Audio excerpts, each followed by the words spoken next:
Hola a todos y bienvenidos a este podcast Leer para Viajar. Eh, Deseándoles un feliz año 2023 a todos. Vamos a continuar con nuestra lectura La Isla Misteriosa de Julio Verne, capítulo 1, parte 8. Esta parte se titula ¿Estaba vivo Cyrus Smith? Nap no se movía. El marino no le dijo más que una palabra. ¡Vive!, exclamó. Nab no respondió. Gedeon Spilett y Pencroff se pusieron pálidos. Harbert juntó las manos y permaneció inmóvil. Pero era evidente que el pobre negro, absorto en su dolor, no había visto su compañero, ni entendió las palabras del marino. El corresponsal se arrodilló cerca del cuerpo sin movimiento y aplicó el oído al pecho del ingeniero. Después de haberle entreabierto la ropa, un minuto, que pareció un siglo, transcurrió durante el cual Spilett trató de sorprender algún latido del corazón. Nab se había incorporado un poco y miraba sin ver. La desesperación no hubiera podido alterar más el rostro de un hombre. Nab estaba desconocido, abrumado por el cansancio, desencajado por el dolor. Creía a su amo muerto. Gedeon Spilett, después de una larga, atenta observación, se levantó. ¡Vive!, dijo. Pencroff, a su vez, se puso de rodillas cerca de Cyrus Smith. Su oído percibió también algunos latidos y sus labios una ligera respiración, que se escapaba de los del ingeniero. Harbert, a una palabra que le dijo el corresponsal, se lanzó fuera para buscar agua, y encontró a 100 pasos de allí un riachuelo límpido, evidentemente engrosado por las lluvias de la noche pasada, y que se filtraba por la arena. Pero no tenía nada para llevar el agua, ni una concha había en las dunas. El joven tuvo que contentarse con mojar su pañuelo en el río y volvió corriendo. Afortunadamente el pañuelo mojado bastó a Gedeon Spilett, que no quería más que humedecer los labios del ingeniero. Las moléculas de agua fresca produjeron un efecto casi inmediato. Un suspiro se escapó del pecho de Cyrus Smith y pareció que quería pronunciar algunas palabras. «Le salvaremos», dijo el periodista. Nab, que había recobrado la esperanza al oír estas palabras, desnudó a su amo, a fin de ver si el cuerpo presentaba alguna herida. Ni la cabeza ni el dorso, ni los miembros tenían contusiones ni desolladuras. Cosa sorprendente, porque el cuerpo de Cyrus Smith había debido de ser arrastrado sobre las rocas hasta las manos estaban intactas, y era difícil explicarse cómo el ingeniero no presentaba ninguna señal de los esfuerzos que había debido hacer para atravesar la línea de escollos. Pero la explicación de estas circunstancias vendrá más tarde. Cuando Cyrus Smith pudiese hablar, diría lo que había pasado. Por el momento se trataba de voltearle a la vida, y era probable que se consiguiera por medio de fricciones. Se las dieron con la camiseta del marino, y el ingeniero, gracias a aquel rudo masaje, movió ligeramente los brazos y su respiración comenzó a restablecerse de una manera más regular. Se habría muerto sin la llegada del corresponsal y de sus compañeros. No habría habido remedio para Smith. ¿Cree usted muerto a su amo?, preguntó el marino a Nab. Sí, muerto, respondió el negro. Y si Top no lo hubiera encontrado o no hubieran venido, habría enterrado aquí a mi amo y habría muerto después a su lado. Qué poco había faltado para que pareciera Cyrus Smith. Nab contó entonces lo que había pasado.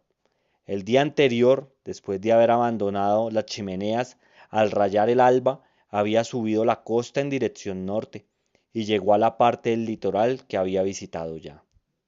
Allí, sin ninguna esperanza, según dijo, Nat había buscado entre las rocas y en la arena los más ligeros indicios que pudieran guiarle, había examinado sobre toda la parte de la arena que la alta mar no había recubierto, ya que el litoral, el flujo y el reflujo debían haber borrado toda huella.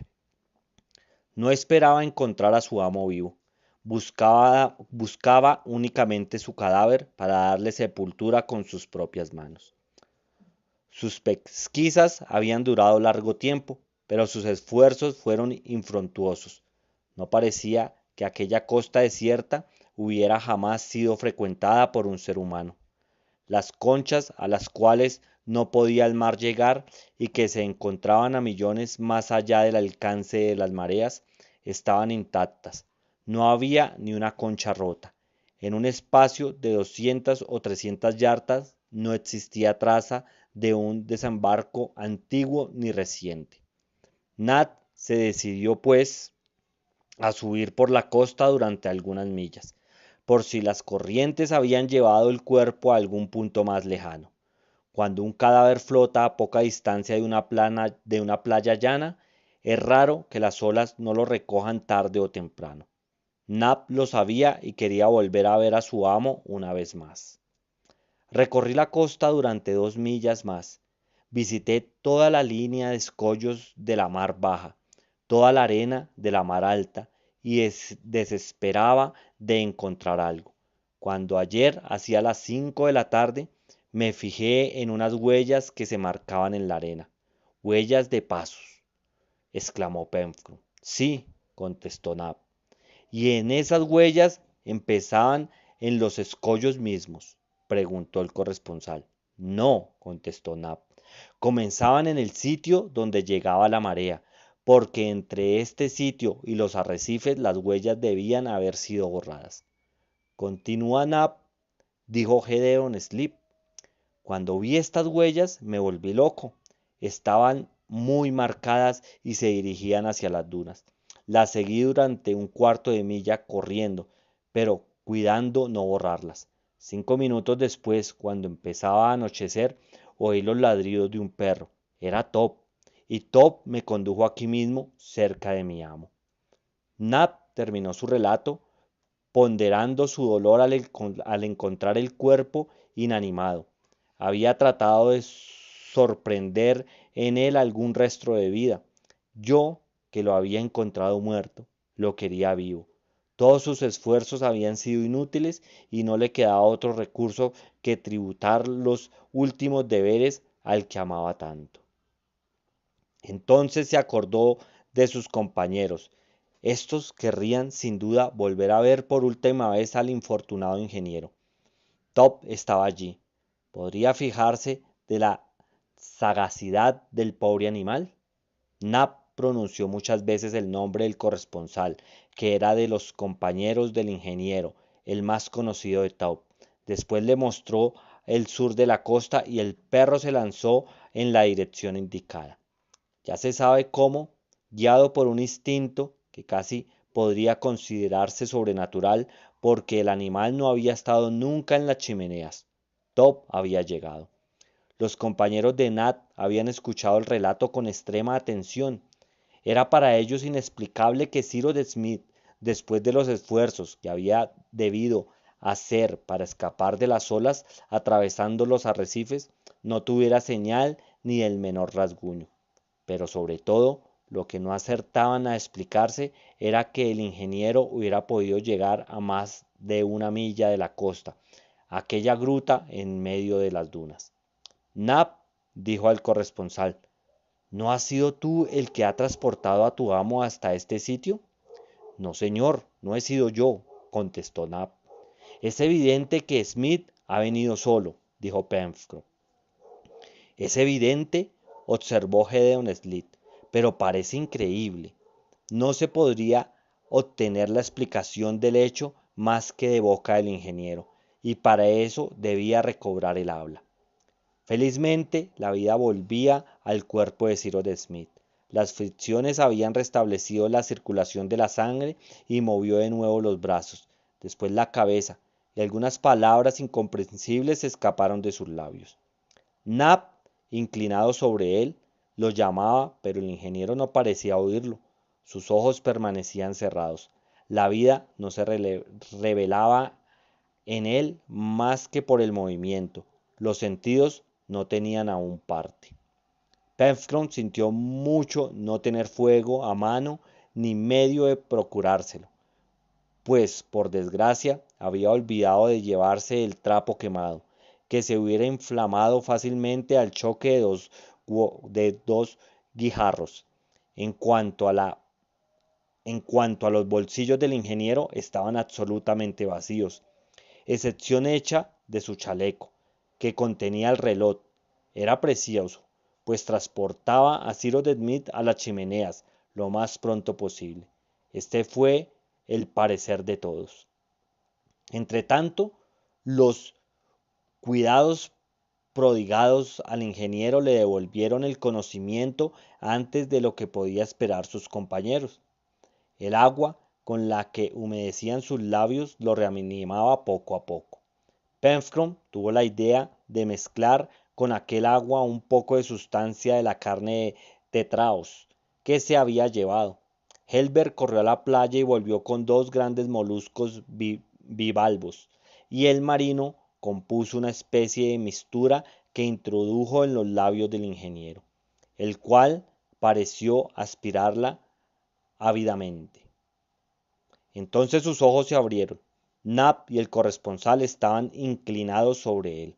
Señor, querido señor, exclamó Nab. El ingeniero lo oyó, reconoció a Nab y Sleep, y después a sus otros dos compañeros, Helber y el marino, y su amo estrechó ligeramente las de todos. Se escaparon de sus labios algunas palabras que sin duda habían pronunciado ya, y que indicaban algunos pensamientos que atormentaban su espíritu. Aquellas palabras, pronunciadas de un modo claro, fueron comprendidas aquella vez. ¿Isla o continente?, murmuró. ¿Ah?, exclamó Pencroff, no pudiendo contestar esta exclamación. Por todos los diablos, ¿qué nos importa mientras viva usted, señor Ciro? ¿Isla o continente? Ya lo veremos después. El ingeniero hizo una ligera señal afirmativa y pareció dormirse. Respetaron aquel sueño y el corresponsal dispuso que el ingeniero fuera transportado del mejor modo posible. Nat, Helber y Pencroff salieron de la gruta y se dirigieron hacia una alta duna coronada de algunos árboles raquíticos. En el camino el marino no podía menos de repetir: ¿isla o continente? Pensar en eso cuando no se tiene más que un soplo de vida. ¡Qué hombre! Cuando llegaron a la cumbre de la duna, Pencroff y sus dos compañeros, sin más útiles que sus brazos, despojaron de sus principales ramas un árbol bastante endeble, especie de pino marítimo, medio destrozado por el viento. Después, con aquellas ramas hicieron una litera, que una vez cubierta de hojas y hierbas podía servir para transportar al ingeniero. Fue una obra de unos 45 minutos, y eran las 10 de la mañana cuando Nat y Helber volvieron al lado de Cyrus Smith, de quien Gédéon Spilett no se había separado. El ingeniero se despertaba entonces de su sueño, o mejor dicho, del sopor en que le habían dejado. Se colorearon sus mejillas, que hasta entonces habían tenido la palidez de la muerte. Se incorporó un poco, miró alrededor suyo y pareció preguntar dónde se hallaba. Pues, ¿puede usted oírme sin cansarse, Ciro?, dijo el corresponsal. Sí, contestó el ingeniero. Mi parecer es, intervino el marino, que el señor Smith le escuchará mejor si vuelve a tomar un poco de esta gelatina de tétraos, porque es de tétraos, señor Ciro, añadió presentándole un poco de aquella mixtura, a la cual añadió esta vez algunas partículas de carne. Cyrus Smith las comió y los restos de los tétrados fueron repartidos entre los tres compañeros a quienes atormentaba el hambre. Encontraron bastante parco el almuerzo. Bueno, dijo el marino, vituallas tenemos en las chimeneas, porque conviene que usted sepa, señor Ciro, que tenemos allá abajo, hacia el sur, una casa con cuarto, cama y hogar, y en la despensa algunas docenas de aves que nuestro Helber llama curucos. La litera está arreglada y cuando se sienta más fuerte lo transportaremos a nuestra morada. Gracias, amigo mío, respondió el ingeniero. Aún esperamos una hora o dos y luego partiremos. Y entre tanto, hable usted, Spilett. El corresponsal hizo entonces el relato de lo que había pasado. Refirió los sucesos que debía ignorar Cyrus Smith, la última caída del globo, el arribo a aquella tierra desconocida, que parecía desierta, cualquiera que fuese ya isla o continente, el descubrimiento de las chimeneas, las pesquisas que habían hecho para encontrar al ingeniero, la adyección de Nab y todo lo que se debía a la inteligencia del fiel Top, etc. Pero, preguntó Cyrus Smith con una voz aún débil, ¿no me han recogido ustedes en la playa?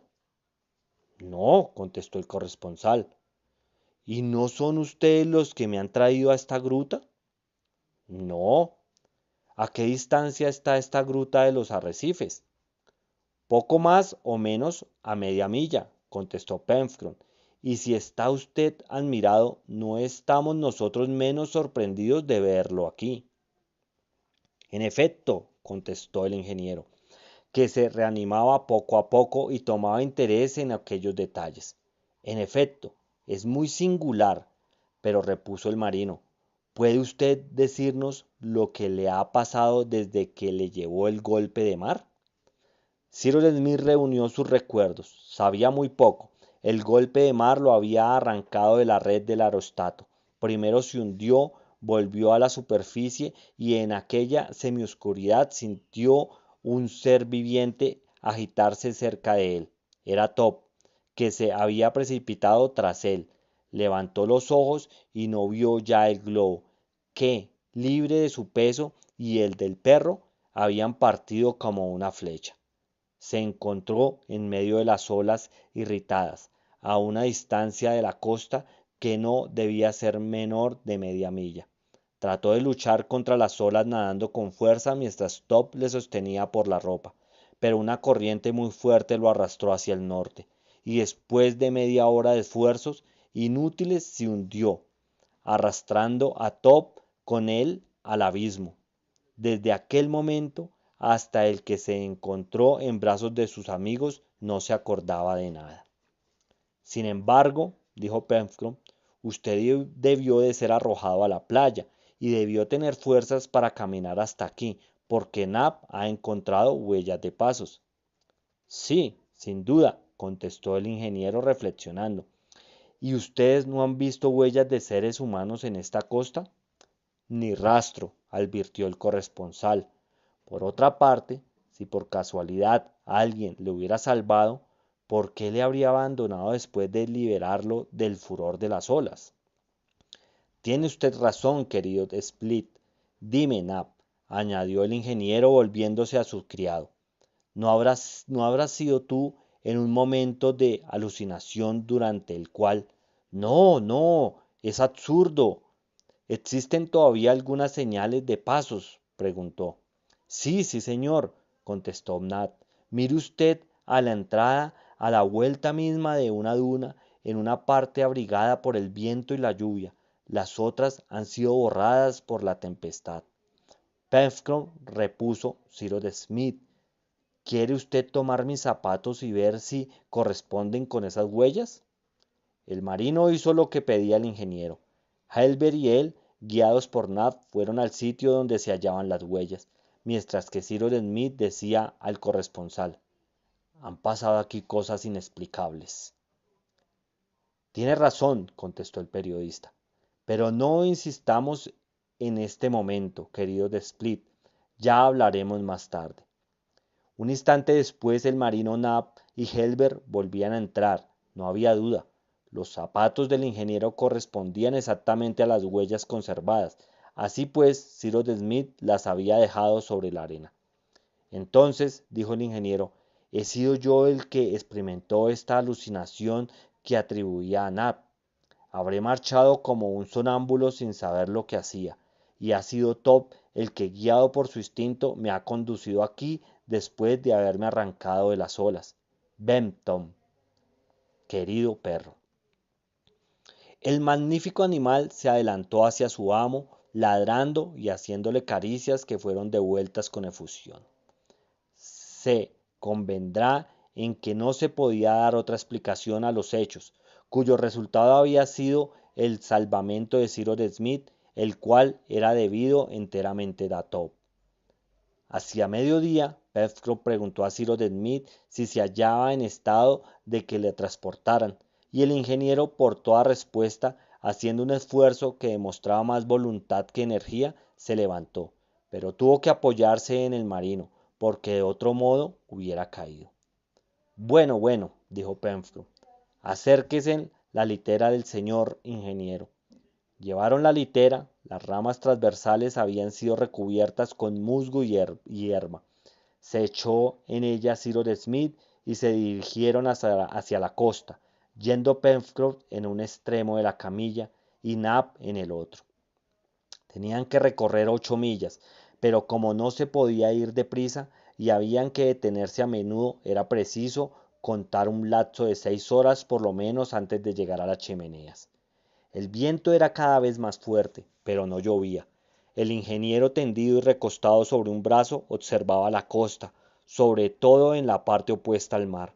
No hablaba, pero miraba, y ciertamente los contornos de aquella comarca, con las quebraduras de terrenos, sus bosques, sus diversas producciones, se grabaron en su ánimo. Sin embargo, al cabo de 2 horas de camino, el cansancio lo venció y se durmió en la litera. A las 5:30 la pequeña comitiva llegó a la muralla, y poco después delante de las chimeneas. Todos se detuvieron dejando la litera sobre la arena. Cyrus Smith dormía profundamente y no se despertó. Pencroff, con gran sorpresa y disgusto, pudo entonces observar que la terrible tempestad del día anterior había modificado el aspecto de los lugares. Había tenido lugar sucesos importantes. Grandes pedazos de roca yacían sobre la arena y un espeso tapiz de hierbas marinas, fucos y algas cubrían toda la playa. Era evidente que el mar, pasando sobre el islote, había llegado hasta el pie de la cortina enorme de granito. Delante del orificio de las chimeneas, el suelo, lleno de barrancos, había experimentado un violento asalto de olas. Pencroff tuvo un presentimiento que le atravesó el alma. Se precipitó en el corredor. Pocos instantes después salía y permanecía inmóvil mirando a sus compañeros. El fuego estaba apagado, las cenizas no eran más que barro, el trapo quemado, que debía servir de yesca, había desaparecido. El mar había penetrado hasta el fondo de los corredores y todo lo había transformado y destruido dentro de las chimeneas. Bueno amigos, hasta aquí esta parte del libro La Isla Misteriosa. Gracias por escucharme y recuerden que también publico este podcast en YouTube. Me pueden encontrar como Cultura y Deporte. Gracias y más adelante continuaremos con nuestra lectura.